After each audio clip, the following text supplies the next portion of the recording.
Everyone, welcome to my YouTube channel. तो आज हम डिस्कस करेंगे क्लास 12 चैप्टर 1 केमिस्ट्री का बिलियन, जिसे इंग्लिश में सॉल्यूशन कहते हैं, सॉल्यूशन। तो इसके पहले वाले लेक्चर 1 में हमने डिस्कस कर लिया है कि ये हमारा लेक्चर 2 है। लेक्चर नंबर 2, एक मिनट,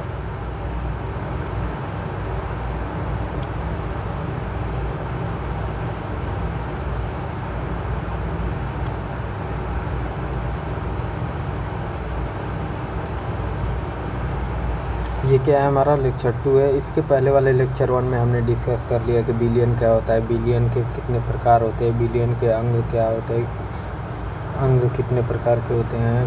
हमने डिस्कस कर लिया है कि सांद्रता के व्यक्त करने वाला कारक, जिसमें हमने 3 चीज़ ऑलरेडी पढ़ चुके हैं हम लोग, द्रव्यमान प्रतिशत, आयतन प्रतिशत और द्रव्यमान आयतन प्रतिशत। इसके बाद हम लोग मोलरता, मोललता ये सब पढ़ेंगे, लेकिन उसके पहले हम लोग मोलरता के अंदर आता है मेरा परमाणु क्रमांक, मतलब आणविक द्रव्यमान, जिसे इंग्लिश में मोलर मास कहते हैं या फिर इसे अणु भार भी कहा जाता है। तो ये कैसे निकालते हैं, ये इस लेक्चर में हम लोग सीखेंगे, उसके बाद आगे डिस्कस करेंगे। तो चलिए बिना देरी किए आगे बढ़ते हैं। तो सबसे पहले हम जान लेते हैं तत्व क्या होता है।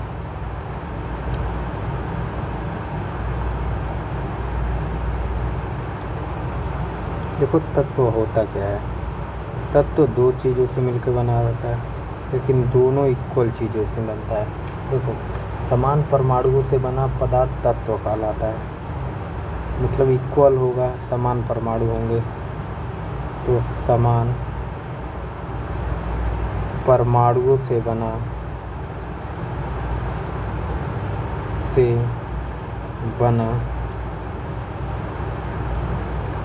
पदार्थ तत्व कहलाता है। समान परमाणु का मतलब है कि कोई 2 परमाणु होगा, ये मान लो कोई 2 एटम है, दोनों इक्वल होंगे, मतलब जो इसके अंदर जो जिस चीज़ से मिलकर बना होगा वही ये भी मिलकर बना होगा, और इन दोनों का अगर कॉम्बिनेशन कर दें तो क्या मिल जाएगा, हमें तत्व मिल जाएगा। इसी को हम लोग तत्व कहते हैं। समान परमाणुओं से बना पदार्थ तत्व कहलाता है।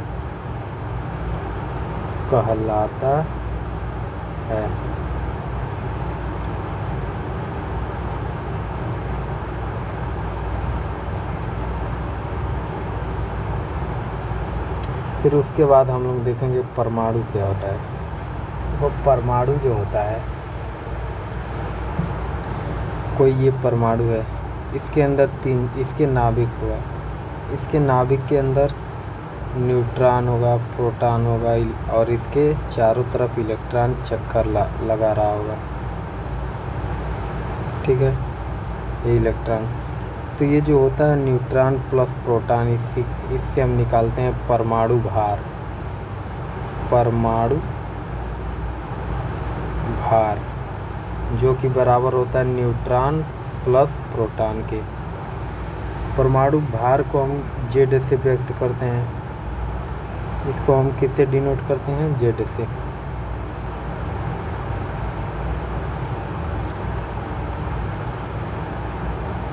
और ये हमारा न्यूट्रॉन है, न्यूट्रॉन, और ये क्या है, हमारा प्रोटॉन।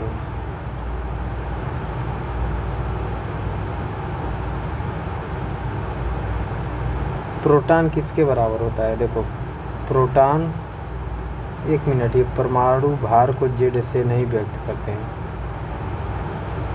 परमाणु भार को हम परमाणु मास, मोलर मास, मतलब m से व्यक्त कर देते हैं इसे। और हम जेड किसको कहते हैं, जेड कहते हैं परमाणु क्रमांक को। परमाणु क्रमांक को हम क्या कहते हैं, जेड कहते हैं। और ये बराबर होता है, जो जेड जो है बराबर होता है प्रोटॉन के प्रोटॉन की संख्या, इलेक्ट्रॉन की संख्या और हमारा जेड परमाणु क्रमांक की संख्या, ये तीनों आपस में बराबर होते हैं। और परमाणु भार अभी हमने देखा कि m = n+p होता है। तो ये सब क्लास 11 का था, जो कुछ बताना था कि ये क्या होता है। तो इसी से हम क्या निकालेंगे, मोलर मास निकालेंगे, यानी कि अणु भार। इसी के सहायता से हम अभी आगे निकालेंगे अणु भार, जिससे हम इंग्लिश में मॉलिक्यूलर वेट कहते हैं, मॉलिक्यूलर वेट, WT, ठीक। Molecular weight. तो आगे देखते हैं अब कैसे निकालेंगे मॉलिक्यूलर वेट।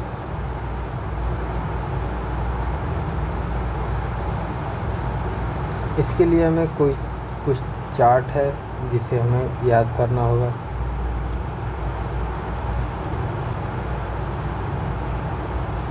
ये है वो चार्ट। जैसे इसे याद करना आसान है, देखो कुछ तो आसानी से याद हो जाएगा, कुछ याद करना पड़ेगा।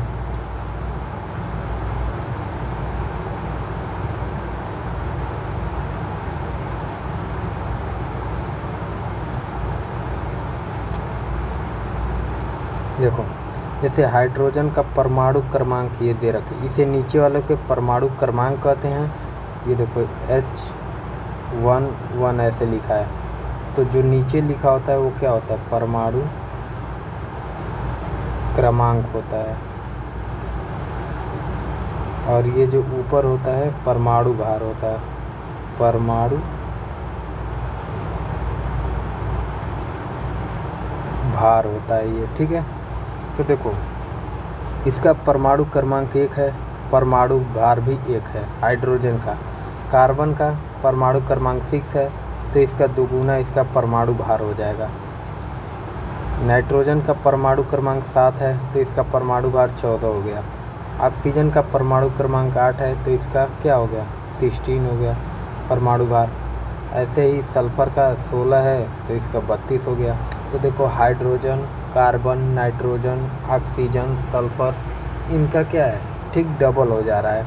कैल्शियम का 20 है, तो 40 हो जा रहा है परमाणु भार। और फ्लोरीन का देखें तो अब यहाँ से एक इंक्रीज होता जाएगा। देखो 9 दूनी 18 होता है, 18 में एक जोड़ दिया गया है, तो इसका परमाणु भार 19 हो गया है। एल्युमिनियम का देखें 13 दूनी 26 होना चाहिए, तो इसका 27 दिया है। ये क्या है, ये सब परमाणु भार दे रखा है। 15 दूनी 30 होना चाहिए फास्फोरस का, तो 31 दे रखा है। तो ये सब याद करना पड़ेगा यहाँ से लगभग यहाँ तक। अगर परमाणु क्रमांक याद है तो ठीक उसका दुगुना कर दो तो हो जाएगा।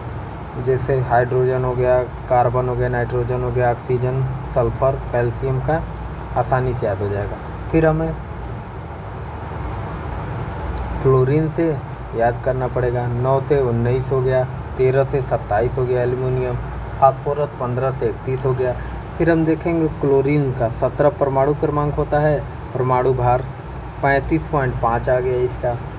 क्रोमियम का देखें तो 24 हो गया, 24 से 52 आ गया, 24 से 52 आ गया।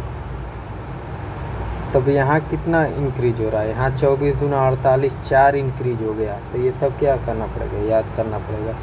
अब देखो आयरन का 26 होता है, 26 से 56 हो गया।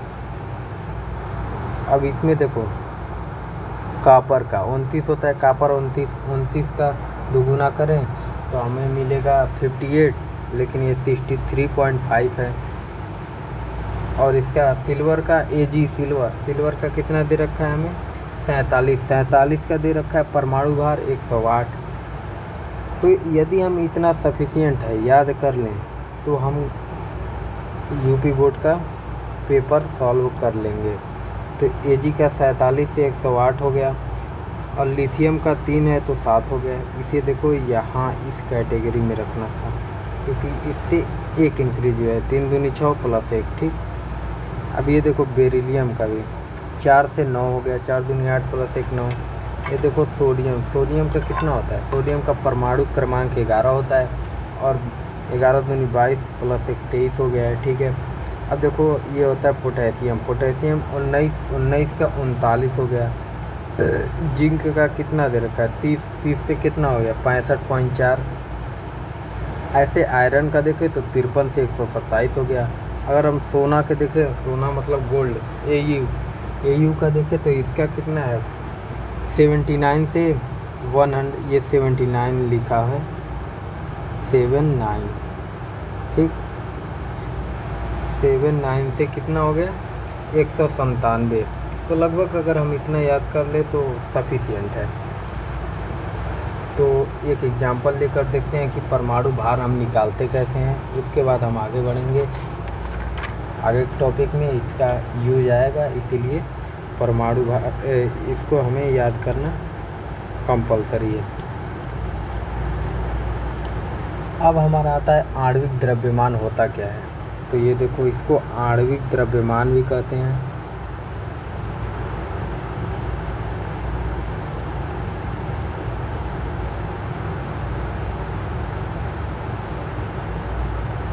आणविक द्रव्यमान कह लो या फिर अणु भार कह लो,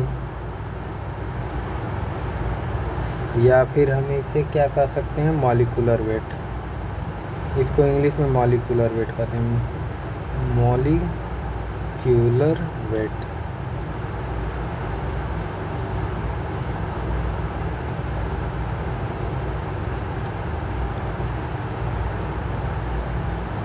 तो देखो ये क्या होता है, अभी हमने बताया कि मॉलिक्यूलर वेट m क्या होता है P+n होता है।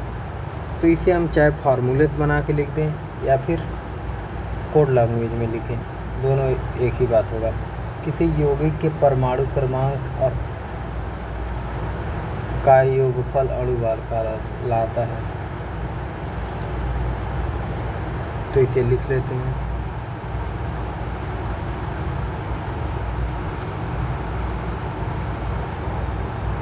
देखो आणविक द्रव्यमान क्या होता है।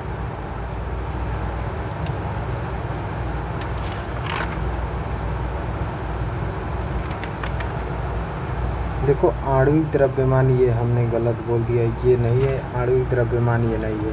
ये क्या है, ये परमाणु भार है, परमाणु भार है। ये जो हम बोल रहे हैं कि आणविक द्रव्यमान क्या होता है, ये होता है किसी भी परमाणु को अगर हम ले लें, किसी भी परमाणु का, किसी भी परमाणु नहीं, यौगिक, परमाणु तो हमारा वो है एक सिंगल हो जाएगा, और यौगिक क्या है दो या दो से अधिक तत्वों से मिलकर बनेगा। तो किसी भी यौगिक के सभी परमाणु भारों की संख्या, सभी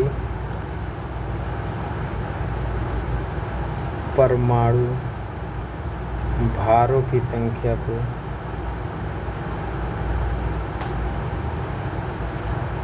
भारों का योग क्या कहलाएगा, आणविक द्रव्यमान या फिर अणु भार कहलाएगा, ठीक, मोलर मास। अब देखो इसे हम कैसे जानेंगे कि क्या लिखा है। किसी भी यौगिक का सभी परमाणु भारों का योग, सभी परमाणु भार। अभी हमने परमाणु भार देखा है क्या होता है, ये है हमारा परमाणु भार। ये क्या है, ये सब परमाणु भार दे रखा है ऊपर वाला। तो इन कोई भी परमाणु हो, उस परमाणु में हम सभी परमाणु भारों को जोड़ दें तो वही हमारा मोलर मास कहलाएगा, आणविक द्रव्यमान कहलाएगा। तो यदि हमें H2O यौगिक का परमाणु भार निकालना हो, परमाणु भार नहीं, आणविक भार, आणविक द्रव्यमान या फिर अणु भार निकालना हो तो कैसे निकालेंगे। तो इसको सबसे पहले देखेंगे इसमें हाइड्रोजन कितना है। तो देखो जिसके बगल में अगर 2 लिखा हो तो वो उसका मल्टीपल होता है। तो इसमें कितना है 2x है और प्लस ऑक्सीजन 1 है। तो इसका देखो अभी हमने पढ़ा था कि हाइड्रोजन एक और एक ऐसे था, ठीक। इसका मतलब ये परमाणु क्रमांक है, ये परमाणु भार है। तो परमाणु, अभी हमने डेफिनेशन क्या पढ़ा कि किसी भी यौगिक के सभी परमाणु भारों का योग, परमाणु भारों का योग, परमाणु भार ये है हमारा। तो सभी परमाणु, तो 2 हाइड्रोजन है तो 2 × 1 प्लस ऑक्सीजन हमने पढ़ा है 8 होता है और यहाँ 16 होता है। तो ये परमाणु भार है, तो 16 की जगह रखो तो ये कितना हो जाएगा 2 × 2, 2 × 1 2 हो जाएगा प्लस 16, ये किसके इक्वल होगा, ये 18 के इक्वल होगा। तो इसका परमाणु भार कितना आया 18 आ गया। ऐसे ही अगर हम किसी और एग्जाम्पल को देखें, जैसे हमें देखो यूरिया का निकालना हो तो क्या करेंगे, यूरिया हमें दे रखा है, यूरिया का आणविक द्रव्यमान निकालने के लिए हमें सभी का फार्मूला मालूम होना चाहिए। यूरिया का सूत्र क्या होता है NH2 CONH2 होता है। तो देखो इसमें जो जितना पर है, जो जहाँ जहाँ जितना बार दिख रहा है उसे हम अलग अलग लिख लेंगे। तो सबसे पहले देखेंगे कि हमें n कितने टाइम दिख रहा है, n एक टाइम 2 टाइम, तो हम 2n लिख लेंगे। उसके बाद प्लस, अब हाइड्रोजन देखेंगे 2 यहाँ पर है 2 यहाँ पर है, तो क्या हो जाएगा 4H हो जाएगा। प्लस इसके बाद हम देख रहे हैं हमारे पास कार्बन 1 है प्लस ऑक्सीजन 1 है। तो अब इन सभी को मतलब N के जगह पे इसका परमाणु भार, H के जगह इसका परमाणु भार, C के जगह C का परमाणु भार, ऑक्सीजन की जगह ऑक्सीजन का परमाणु भार हम रख देते हैं। तो देखो N 7 पे होता है, N का परमाणु क्रमांक जो होता है 7 होता है, इसका परमाणु भार 14 होता है। तो हम 2 × 14 कर दिए, क्या करेंगे 2 × 14 कर दिए प्लस, अब देखो 4 × 1 कर देंगे, हाइड्रोजन का भी हमने देखा था, प्लस कार्बन का कितना होता है 6 होता है और 12 होता है, तो कार्बन का 12 रख दिए, प्लस ऑक्सीजन का कितना होता है 8 और 16 होता है, तो हमने इसका 16 रख दिया। अब देखो 14 दूनी 28 प्लस 4 एकन्ने 4 प्लस 12 प्लस 16, बस ऐड कर दो। देखो 28 और 4 32, 32 में 2 जोड़ेंगे 34 और 34 और 10 44, 44 6 50 10 60 हो जाएगा इसका मोलर मास। तो ये है यूरिया का अणु भार। तो ऐसे ही हम किसी भी चीज़ का हम निकाल लेंगे।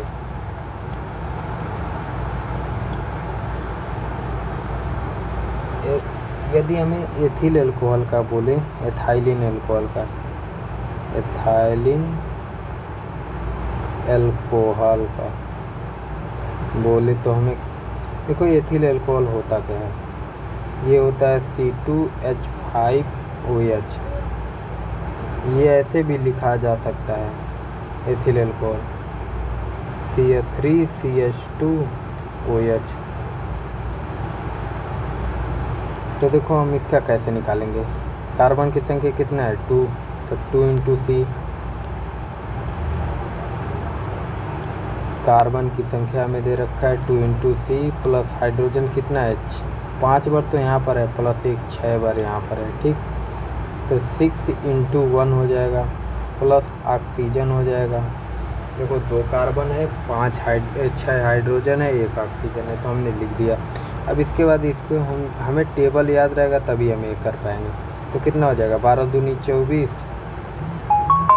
24 अब प्लस कितना हो जाएगा 6 कन्ने 6, अब प्लस इसका कितना हो जाएगा 16।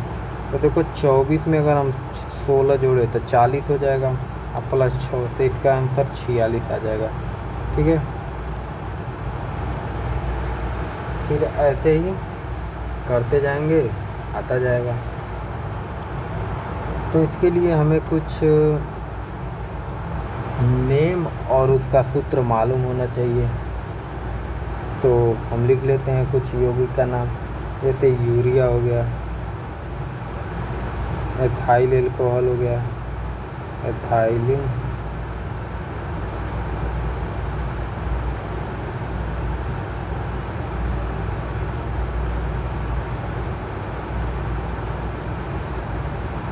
अल्कोहल। ठीक है, इसके बाद से हमारा हो गया एथाइलिन ग्लाइकॉल, एथाइलिन ग्लाइकॉल। फिर हमारा आ गया ग्लूकोज, फिर से आएगा हमारा सुक्रोज,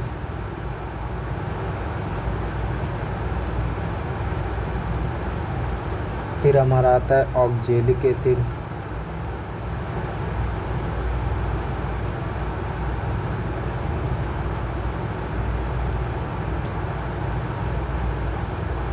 फिर हमारा आता है एसीटोन, लिख लो, एसीटोन का लिख लेते हैं। फिर बेंजीन लिख लेते हैं, फिर हम टॉलुइन लिख लेते हैं,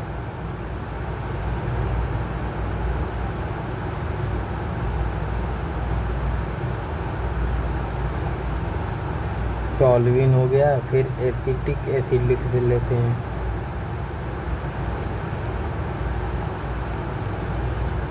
एसिटिक एसिड, एसिटिक एसिड। ठीक, अब इसका सूत्र देखते क्या होगा। अभी हमने देखा अमोनिया का NH2 CO NH2 होता है।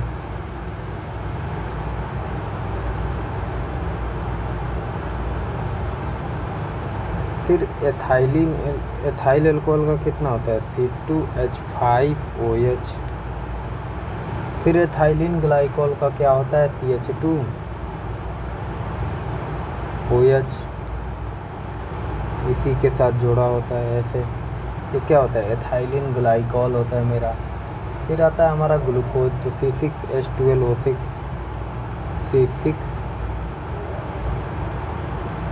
C6H12O6 होता है। फिर हमारा सुक्रोज आता है, तो ये कितना होता है C12H22O11 होता है। यदि हम इसमें अगर H2O से रिएक्शन करा दें तो हमारा यही बनता है, लेकिन वो 2 बार बनता है C6H12O6। इसमें एक फ्रक्टोज होता है, एक ग्लूकोज होता है, एक फ्रक्टोज होता है। ये सब हम बाद में देखेंगे, ये लास्ट चैप्टर का टॉपिक है। ग्लूकोज और सुक्रोज ये सब उसी में पढ़ा जाएगा, जिसका नाम है, क्या नाम है, जैव अणु। फिर हम ऑक्जेलिक एसिड का देख लेते हैं। तो ऑक्जेलिक एसिड ऐसे होता है हमारा एथेनोइक एसिड, इसको केवल बोलते हैं ओइक एसिड। अब ये आ गया तो ये हो गया। अब देखो आ गया हमारा एसीटोन। एसीटोन किसे कहेंगे, अगर हमारा CH3 ओन किस में आता है CO में, और उससे हम AC जोड़ दें तो क्या आ जाएगा, एसीटोन आ जाएगा। तो इसे हम कैसे लिखेंगे, एसीटोन CuCH3।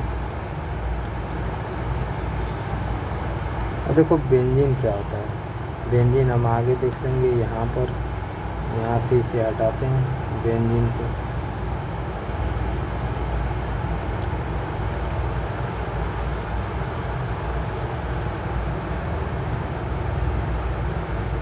देखो बेंजीन ये होता है, benzene it's very simple. C6H12 होता है, C6CH6 होता है, C6H6।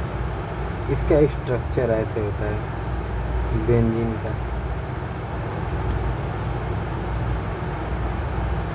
ये रहा हमारा बेंजीन। ये ऐसे भी बनता है और ऐसे भी बनता है, एक छोड़ो एक लगाओ, एक छोड़ो एक लगाओ। ठीक, ऐसे भी बनता है। ये तीनों हमारा बेंजीन ही है। फिर आता है हमारा टॉलुइन। क्या होता है, तो टॉलुइन यदि हम बेंजीन के ऊपर क्या लगा दें, CH3 लगा दें, तो ये हमारा टॉलुइन हो जाएगा। Acetic acid, it's very simple, बस हो गया।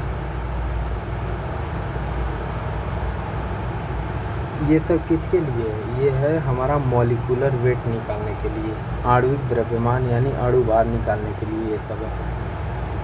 फिर आगे देखते हैं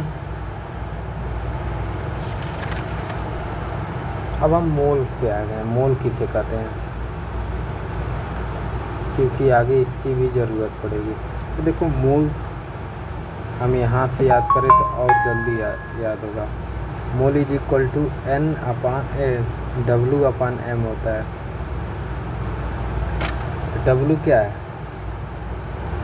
भार है, द्रव्यमान है, और ये क्या है, अणु भार है। तो देखो हम क्या कहते हैं, द्रव्यमान और मोल के अनुपात को यहाँ से हम बनाते हैं। ये बट्टा का मतलब अनुपात होता है, तो हम इसका कैसे डिफिनीशन लिखेंगे, द्रव्यमान और अणु भार के अनुपात को, अनुताप नहीं अनुपात को मोल कहते हैं।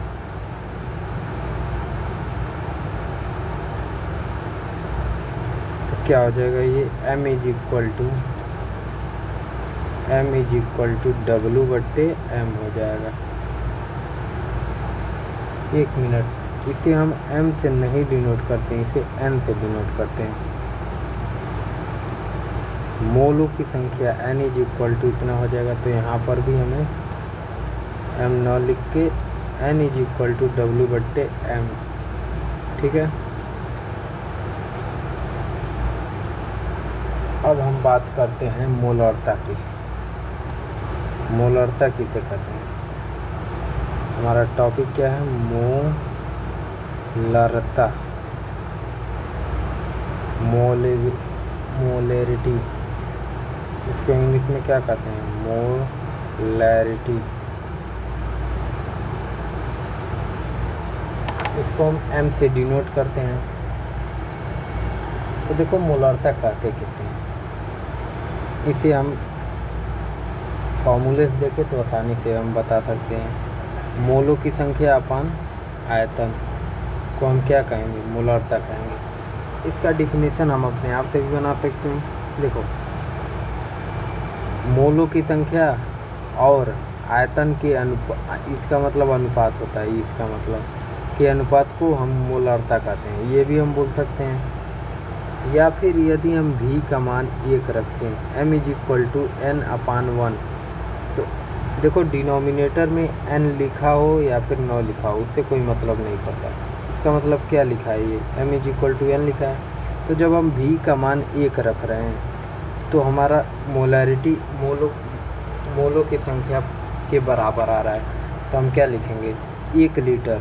इसका मतलब आयतन किस में होता है, लीटर में होता है, तो हम लिखेंगे 1 लीटर बिलियन में उपस्थित मोलों की संख्या को मोलारिटी कहते हैं, मोलरता कहते हैं, ठीक है। तो हम क्या लिखेंगे, 1 लीटर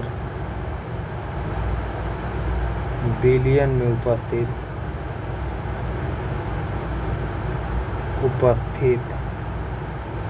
एक मिनट, उपस्थित मोलों की संख्या को, 1 लीटर बिलियन में उपस्थित मोलों की संख्या को मोलरता कहते हैं।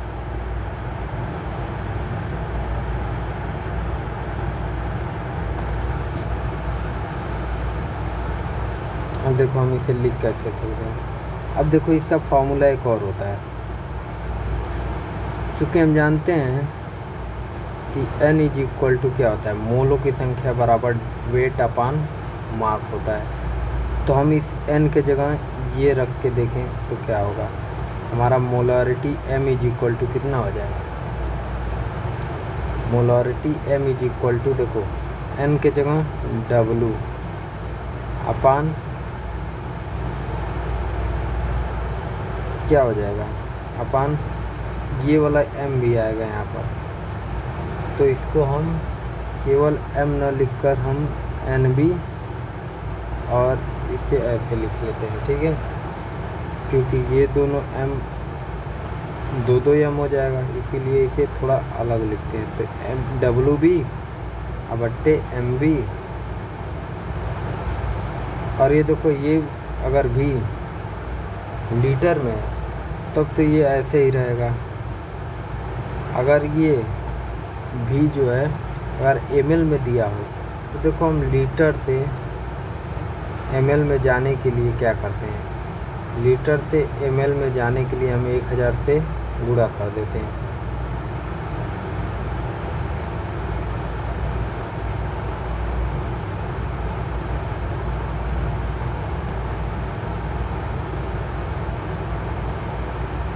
कितना से गुणा करते हैं, 1000 से, ठीक है। तो यदि हमें इसे ml में लिखना हो तो क्या लिखेंगे, WB अपान MB इंटू भी। किस में होगा, ml में हो जाएगा तो 1000 से हम गुणा करा देंगे। बस ये है हमारा मोलारिटी का फॉर्मूला। अब हम देखते हैं मोललता किसे कहते हैं। मोललता, मोललता इसको हम मोबिलिटी कहते हैं, मोबिलिटी, मोललता। देखो इसका फॉर्मूला क्या होता है, m इज इक्वल, इसका हम स्मॉल m से डिनोट करते हैं इसे, small m is equal to हमारा क्या होता है, NB, B लगा देते हैं क्योंकि यहाँ पर B लगाएं चाहे न लगाएं कोई दिक्कत नहीं होगा, N अपान V हो जाएगा। लेकिन V क्या होगा, N अपान V नहीं, N अपान W होगा इसमें, क्योंकि यहाँ पर विलायक का द्रव्यमान लेते हैं हम किलोग्राम में। बे यार, W, ठीक। ये किस में है, इस समय kg में है। तो हम क्या लिख देंगे, यदि W का मान 1 ले रहे हैं तो ये N अपान 1 होगा, यानी कि केवल N लिखा है, क्योंकि डिनोमिनेटर में N का मान N रखे या 1 रखे या फिर न रखे कोई दिक्कत नहीं होता। तो ये किसके बराबर, N के बराबर आ जा रहा है। जब क्या W का मान 1 रख रहे हैं तो N के बराबर आ जा रहा है, यानी कि मोलों की संख्या के बराबर आ जा रहा है। तो हम इसका डिफिनीशन कैसे लिख सकते हैं, देखो हम क्या लिखेंगे, 1 किलो, और ये किसका मान है, विलायक का मान है। तो 1 किलो विलायक में उपस्थित, देखो ये अगर इसका मान 1 रख रहे हैं विलायक का तो ये N के बराबर आ जा रहा है। तो और N क्या है, मोलों की संख्या है। तो हम इसे कैसे लिख देंगे, 1 किलो विलायक में उपस्थित मोलों की संख्या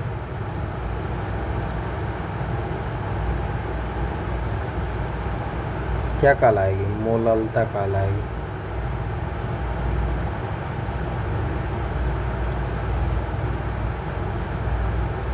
कहलाती है, ठीक। इसका मतलब फार्मूला कैसे बनाएंगे, देखो m इज इक्वल टू क्या होगा, हम जानते हैं कि n बराबर होता है W अपान M, ठीक, कैपिटल M है यहाँ पर। तो देखो n के जगह पे हम क्या रख रहे हैं, W अपान M हो जाएगा, ठीक है।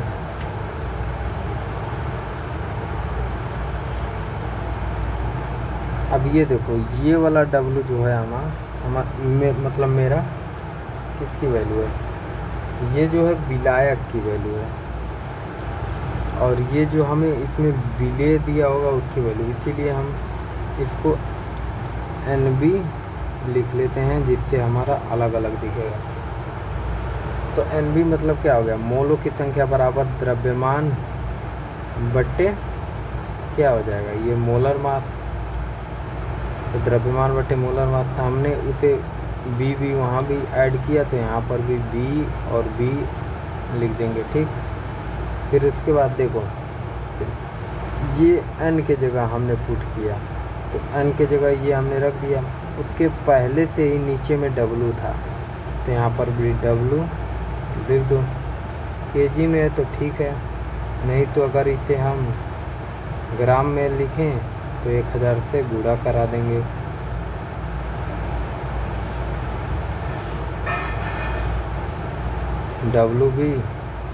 डब्लू अगर हम ग्राम में लिखें तो 1000 से गुणा करा दो, बस काम ख़त्म। ये हो गया मेरा मोललता।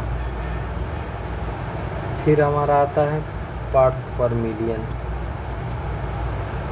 ppm जिसे कहते हैं।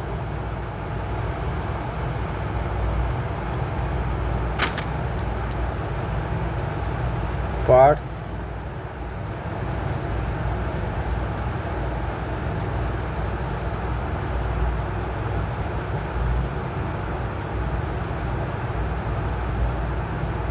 पर मिलियन,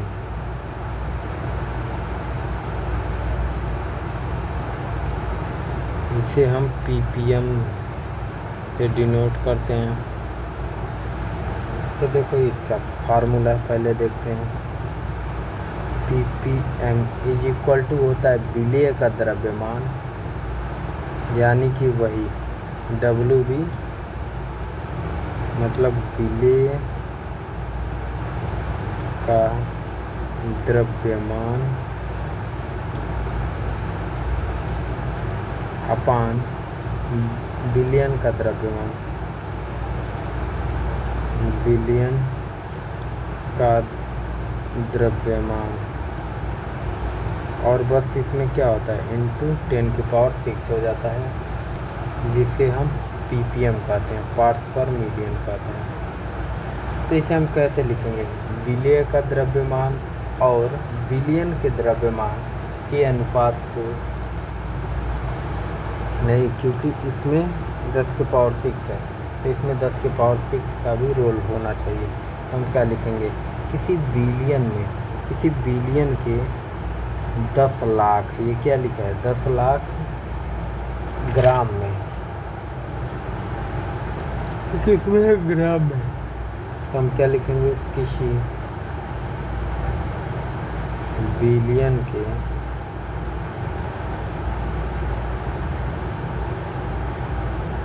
10⁶ यानी 10 लाख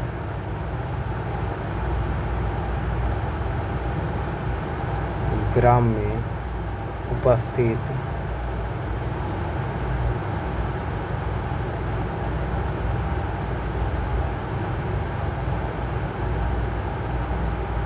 ग्राम में उपस्थित क्या है?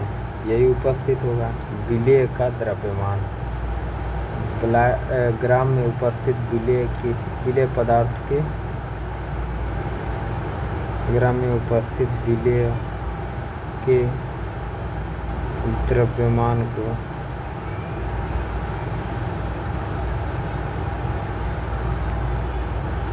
क्या कहते हैं? ppm कहते हैं, पार्ट्स पर मिलियन कहते हैं।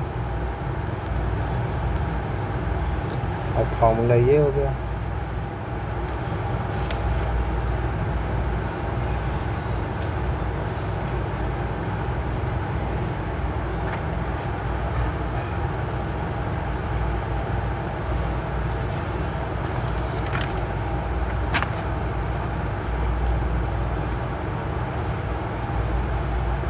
यह क्या होता है? ये ताप से स्वतंत्र रहता है, मतलब इस पर ताप का कोई प्रभाव नहीं पड़ता। तो हम क्या लिखेंगे?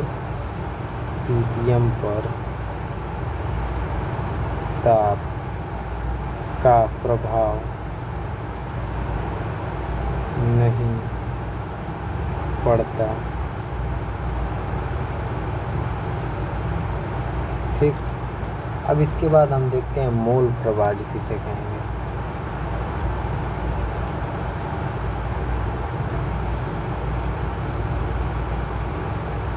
मोल प्रभाज, या फिर हम इसी को कहते हैं मोल अंश, मोल फ्रैक्शन,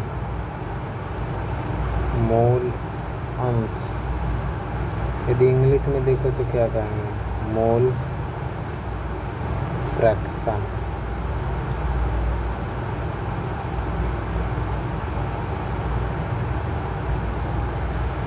देखो मोल प्रभाज क्या होता है।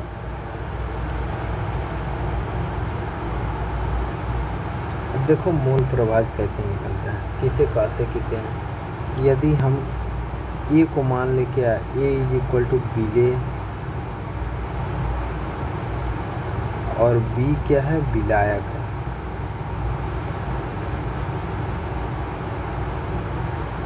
ये दोनों क्या है, ये दोनों घटक हैं इसके बिलियन के।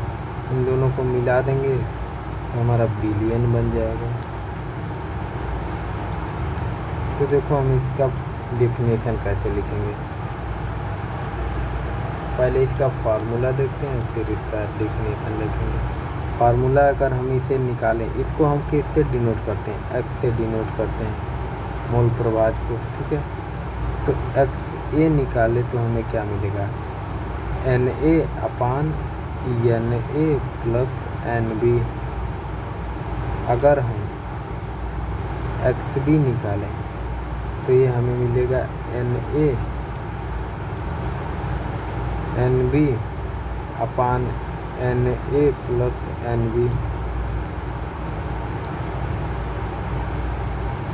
N A plus N B मिलेगा।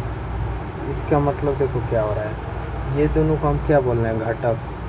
तो हम इसे कैसे लिख सकते हैं, बिलियन में किसी घटक का, ये हमारा कोई बिलियन है तो बिलियन में किसी भी घटक का, चाहे वो घटक विलेय हो चाहे विलायक हो, किसी घटक का मोल प्रभाज उसके मोलों की संख्या है। एन क्या है, एन इज इक्वल टू क्या होता है, मोल होता है। क्या होता है, मोल होता है। तो क्या होता है, मोल। ए मतलब क्या, विलेय है विलायक है, ये दोनों क्या है, घटक हैं। तो हम इसे लिखेंगे कैसे, बिलियन में किसी घटक का मोल प्रभाज उसके मोलों की संख्या अपान कुल मोलों की संख्या के बराबर होता है। तो हम क्या लिखेंगे इसे, बिलियन में उपस्थित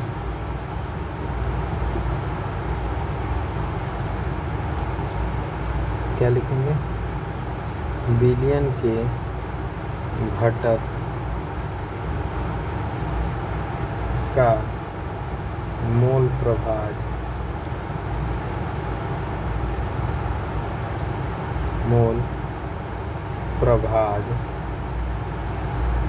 उस घटक के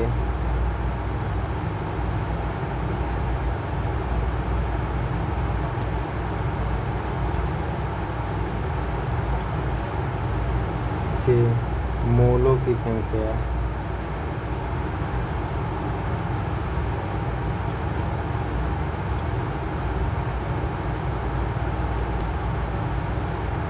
और कुल मोलों की संख्या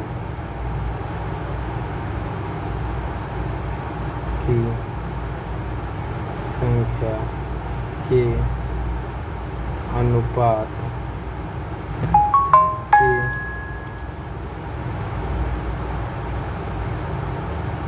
बराबर होता है।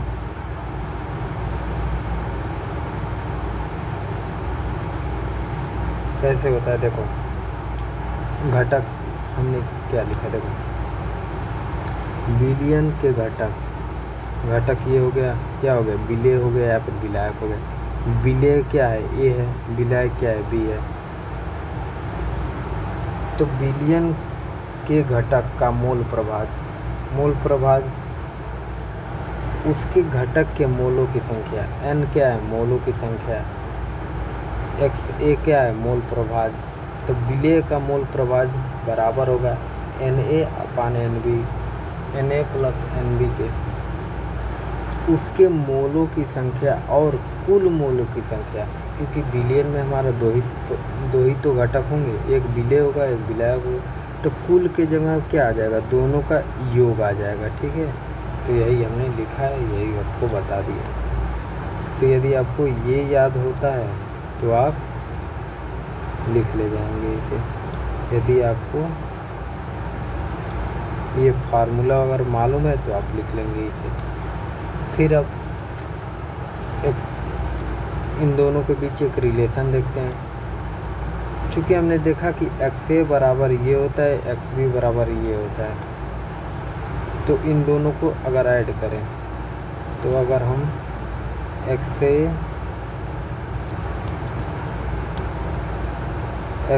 ए प्लस एक्स बी करें तो हमें क्या रिलेशन मिलेगा। देखो इधर N A upon N A plus N B होता है plus N B upon N ए प्लस एन बी होता है। ये हमने इसका वैल्यू रख दिया, ये इसका वैल्यू रख दिया।